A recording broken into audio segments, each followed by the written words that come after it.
Hey guys, I wanted to just drop a video today.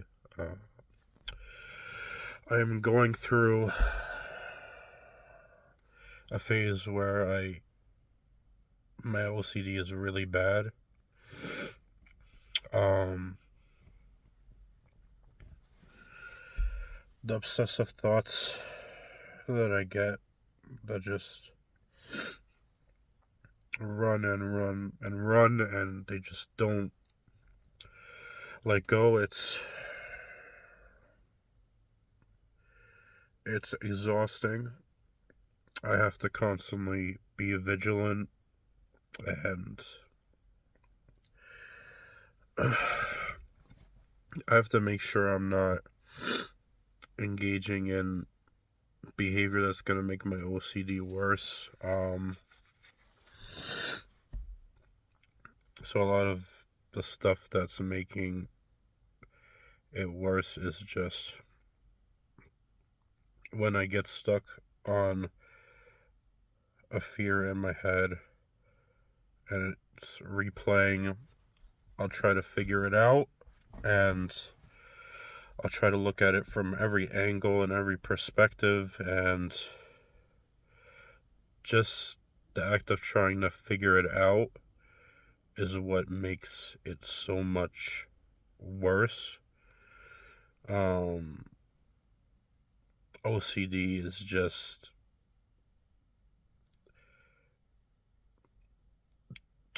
everyone with OCD, they just desire a sense of certainty that they won't ever achieve, but we still try to achieve it. We still try to achieve it. We keep going in circles thinking about this crap, and it's exhausting. Um, it's led to me feeling depressed. Um, when I feel depressed, I have the sense that I need people, but at but it can kind of shift from needing people and wanting to vent and just kind of get everything out, and it'll shift between that and wanting to basically separate from everyone and just be alone. And it's hard because it's like a constant tug and pull, and between those two things. And I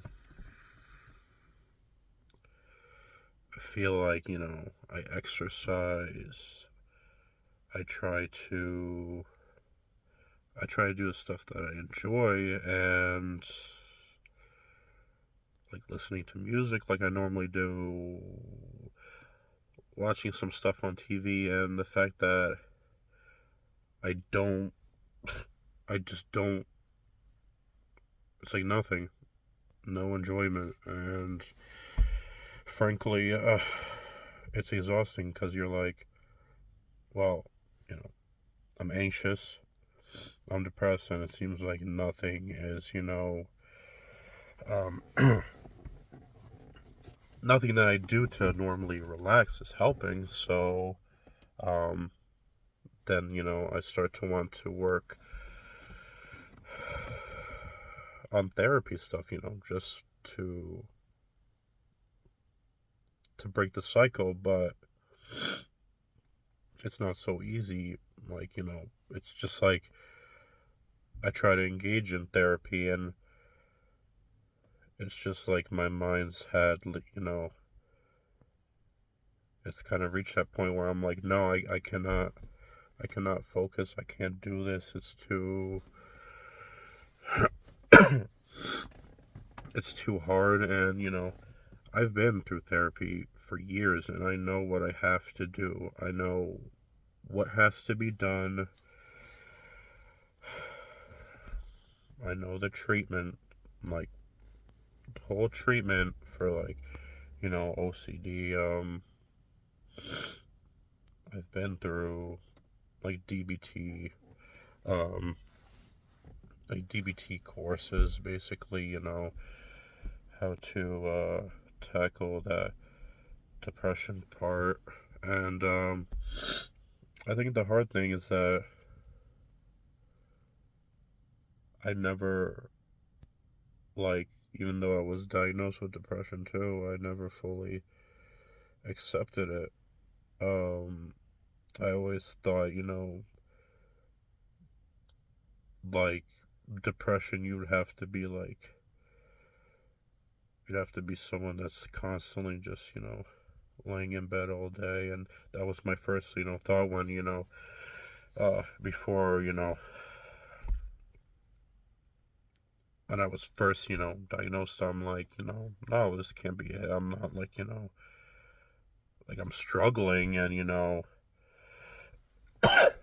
but I'm like, I'm telling myself, I can get out the house. I can be a part of, society. And it's hard because I'm trying to shift my view. It's like, well, I can also, be depressed and, be a part of society. I don't always, a lot of people, they see, and this is just in general, when you like with depression, anxiety, you see people are happy and you think everything's okay, but it's not always the case. A lot of people, I don't know, I just think that there's a shame that some of us have with discussing our fears, our anxiety, our depression, our, whatever condition it may be within the mental health, you know, uh, region. But like, it's extremely frustrating because in my mind I know that having a mental illness shouldn't define me as a person, yet I define myself by it. And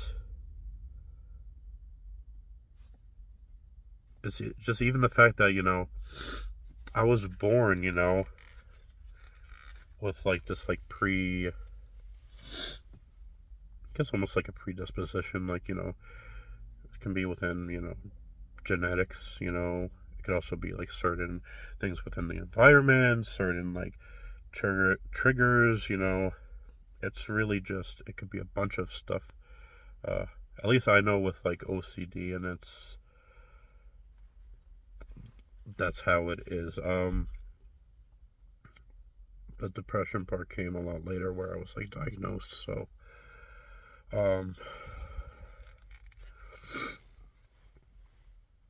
it's just,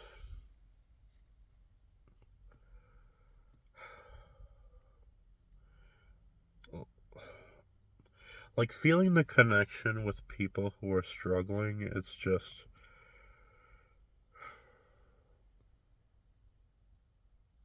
like the best. To me, that's such a great feeling because, I know when I'm at my lowest that I need people, and I know it's hard to reach out, and just having someone like there, it always makes a difference, even if it doesn't like it's not gonna like take away the what I'm going through, but anything that kind of like takes a little bit of the edge off. And unfortunately, it's hard to admit to people that you need them there when you're not feeling, well. I don't know if people can relate to that, but you know, just the feeling of not wanting to be a burden, not, personally, I've been dealing with mental health issues, well, the OCD, since I was 14. So, you know, it's been it's been draining for, the people that have been there for me, I would imagine. And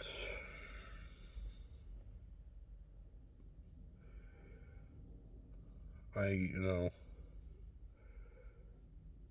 it's not like I just tried so hard, I try so hard. Um, just in my head, sometimes it feels like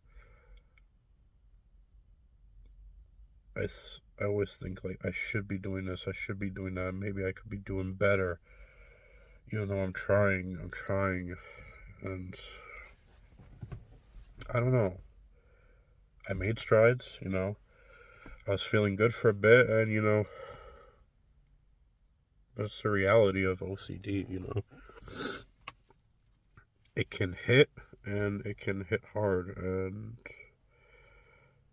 I have the tools, and normally I feel like I'm equipped to handle it, or, but at this moment, I feel just with the certain circumstances I'm in, you know,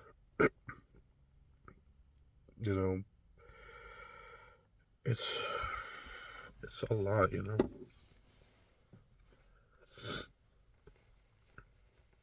I feel like I take medication, I take medication for this, and there's no one medication, one size fits all for everyone. Um, just admitting that I take medication is a huge thing for me.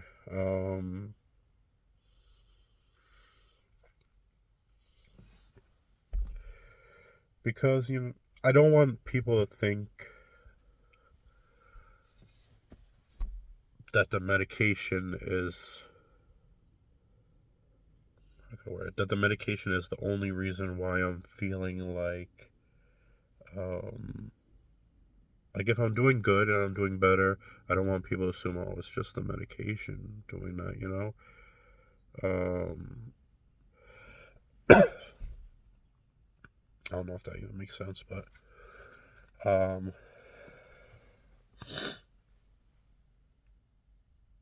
medication is a part of the equation for some people. um it's not always something that is needed. It can be a boost, but I think therapy, honestly, is something that is very important. Um, ERP, that was the most important thing I was taught. Unfortunately, it's very hard to engage in and kind of do exercises right now. So, I'm not saying I'm not gonna, give it a go. Like tomorrow, I could feel, different. It's really putting myself in situations where um I feel like secure, like I feel secure around other people. um I feel socialization is a big aspect of um recovery. um for the longest time, I never for the longest time I had a very, very close circle of people, friend wise, and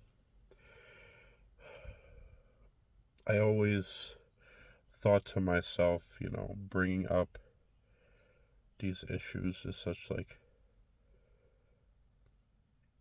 I mentioned before, like a burden. And with having such a small circle group, it's like at certain times, when when people aren't there, it's like it's your time to, you just gotta rely, or it's that feeling that you just have to rely on yourself. And when you don't feel well, that's very difficult. Uh, like, unfortunate to have, a supportive family. Not everyone is fortunate enough to have that kind of situation. So, for people who don't have a supportive family, or for people who are basically cut themselves off from all people and are legitimately like they have no friends, it's, you know, I can see how that would be a very, I could just, I have empathy for those people. It's a very, it can be traumatic. It can be traumatic just dealing with mental illness in general, and what it takes from your life, what it does to you, the time that you've lost, um, trying to make sense and gather up the pieces. But I mean, there's no denying I've lost so many years, um, trying to fight, and just, the struggles and missed opportunities. Like I have to acknowledge that. I have to acknowledge that I missed out on so many things, so many experiences, so many joys that I could have had. But I also realize that there's a lot ahead of me. That there's a lot still to take in, and if I really don't focus on myself, or like make myself like also like a priority, I will not, I'll continue down the same path that I've been down, before. So, uh, yeah, this is my video that I'm posting today. It is mental health awareness month, May. So, I mean, it feels good getting this out there. It just feels good. I'll see you guys in the next video. Take care.